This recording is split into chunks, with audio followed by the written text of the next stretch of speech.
കേരളത്തിന്റെ ഉള്ളുപൊട്ടിയ ദുരന്തം കഴിഞ്ഞിട്ട് ഒരു വർഷമാകുന്നു. അതിനിടെ ചുറ്റുമുള്ള ലോകത്ത് പലതും സംഭവിച്ചു. ഭൂമിയിൽ ജീവിതം മുന്നോട്ട് തന്നെ പോകുന്നു. പക്ഷെ കോഴിക്കോട് ജില്ലയിലെ വിലങ്ങാട്, വയനാട് ജില്ലയിലെ മുണ്ടക്കൈ, ചൂരൽമല പ്രദേശത്തുണ്ടായിരുന്ന മനുഷ്യർ ഇപ്പോഴും വിറങ്ങലിച്ചു നിൽക്കുകയാണ്. ഉള്ളിലും പുറത്തുമേറ്റ ആഘാതം അവരെ അത്രമാത്രം ഉലച്ചിരിക്കുന്നു. കഴിഞ്ഞ 365 ദിവസവും അവരുടെ ഉള്ളിൽ പൊട്ടിയ ഉരുളുകൾ ഒരു യന്ത്രമാപിനിക്കും അളക്കാനാകുന്നതല്ല.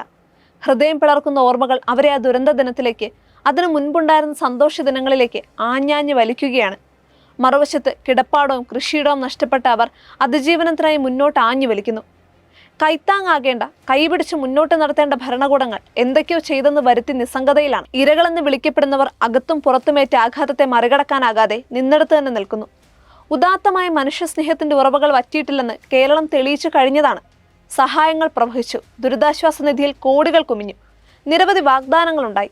അവയിൽ പലതും മുന്നോട്ട് പോകുന്നു. എന്നാൽ എല്ലാം ഏകോപിപ്പിച്ച് ദുരന്തബാധിതരെ ജീവിതപാതയിലേക്ക് തിരികെ കൊണ്ടുവരാൻ ബാധ്യതയുള്ള ഭരണകൂടങ്ങൾ തകർന്ന മനസ്സുകളെയും ശരീരങ്ങളെയും ന്യായീകരണങ്ങളുടെ ചുവപ്പ് നാട കൊണ്ട് വരിഞ്ഞു മുറുക്കിക്കൊണ്ടിരിക്കുന്നു. ഉരുൾപൊട്ടൽ പോലുള്ള വലിയ പ്രകൃതി ദുരന്തം ഉണ്ടായാൽ ആദ്യം അടിയന്തര സഹായം, പിന്നെ പുനരധിവാസവും ജീവനോപാധിയും. അതാണ് വേണ്ടത്. പുനരധിവാസ പട്ടികയിൽ നിന്ന് പുറത്തായവരുടെ അമർത്തിപ്പിടിച്ച വിലാപമാണ് കോഴിക്കോട് ജില്ലയിലെ വിലങ്ങാട്ട് നിന്ന് ഇപ്പോഴും ഉയരുന്നത്.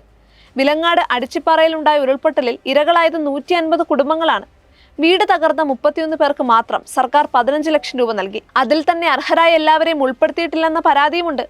ബാക്കിയുള്ളവരെ ഉൾപ്പെടുത്തുമെന്ന് പറയുന്ന രണ്ടാം പുനരധിവാസ പട്ടികയ്ക്ക് ഇതുവരെ മുളപൊട്ടിയിട്ടുമില്ല.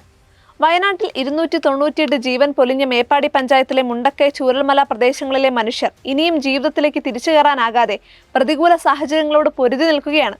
സർക്കാർ കണക്കിൽ ഇവിടെ 410 പേർക്കാണ് വീട് നഷ്ടമായത്. അനൌദ്യോഗിക കണക്കിൽ 545 പേർക്കും.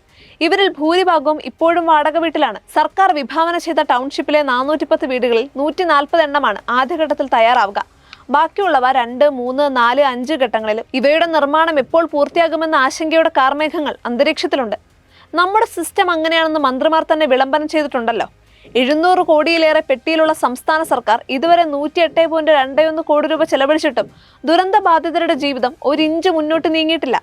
കാരുണ്യത്തിന്റെയും മനുഷ്യസ്നേഹത്തിന്റെയും കൈവഴികൾ വയനാട്ടിലേക്കും വിലങ്ങാട്ടേക്കും തിരിച്ചുവിട്ട കത്തോലിക്ക സഭ പുതിയ 100 വീടുകളാണ് നിർമ്മിച്ചു നൽകുന്നത്. ഇക്കഴിഞ്ഞ ഡിസംബറിൽ വീടുകളുടെ നിർമ്മാണം തുടങ്ങുകയും ചെയ്തു. KCBCയുടെ സഹകരണത്തോടെ താമരശ്ശേരി രൂപത നിർമ്മിക്കുന്ന 65 വീടുകളിൽ 15 എണ്ണം കുടുംബങ്ങൾക്ക് കൈമാറി. വയനാട്ടിൽ KCBC, മാനന്തവാടി രൂപതയും ചേർന്ന് നിർമ്മിക്കുന്ന 50 വീടുകളുടെ പണി വാഴവറ്റിയിൽ അതിവേഗം മുന്നോട്ട് പോകുന്നു. ബത്തേരി രൂപതയുടെ ആഭിമുഖ്യത്തിൽ 13 വീടുകളാണ് നിർമ്മിക്കുക.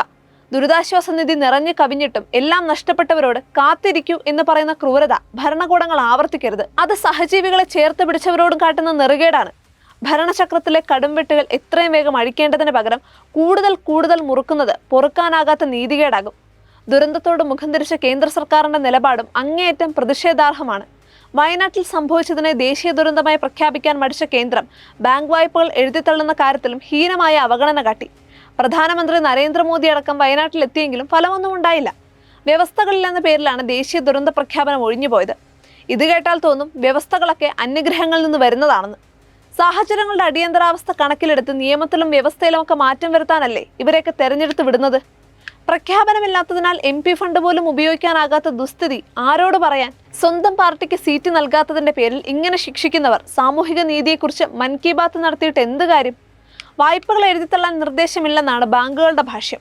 അതേസമയം വായ്പ എഴുതിത്തള്ളുകയല്ല, സർക്കാർ ഏറ്റെടുക്കുകയാണ് വേണ്ടതെന്നും ആവശ്യമുയരുന്നുണ്ട്. എഴുതിത്തള്ളൽ ഉണ്ടാക്കുന്ന സാങ്കേതിക കുരുക്കുകൾ ദുരന്തബാധിതരെ കൂടുതൽ വിഷമത്തിലാക്കുമെന്നാണ് പറയുന്നത്. ഒരു തരത്തിലും തിരിച്ചടവുകൾ സാധ്യമല്ലാത്ത അവസ്ഥയിൽ ജീവിക്കുന്നവരുടെ മുന്നിലേക്ക് കാൽക്കുലേറ്ററും ചെപ്പടി വിദ്യകളുമായി ചെല്ലല്ലേ എന്നേ പറയാനുള്ളൂ. വിലങ്ങാട്ടും വയനാട്ടിലുമുള്ളവർക്കേറ്റ വൈകാരിക ആഘാതം അത്ര എളുപ്പം മാറുന്നതല്ല. ആ ദിവസത്തിന്റെ ഓർമ്മ അവരുടെ ഉള്ളിൽ ഇനിയും ഉരുൾപൊട്ടലായും പേമാരിയായും പ്രകമ്പനം കൊള്ളും. അതിനൊപ്പം അതിജീവനത്തിന്റെ ചുഴലികളും കൂടി അവർക്ക് താങ്ങാനായെന്ന് വരില്ല. സിസ്റ്റത്തെ പഴി പറയാതെ അവരെ പച്ചയായ മനുഷ്യരെ കണ്ട് മനുഷ്യത്വത്തോടെയുള്ള ഇടപെടലാണ് ഭരണകൂടങ്ങളിൽ നിന്ന് സമൂഹം പ്രതീക്ഷിക്കുന്നത്.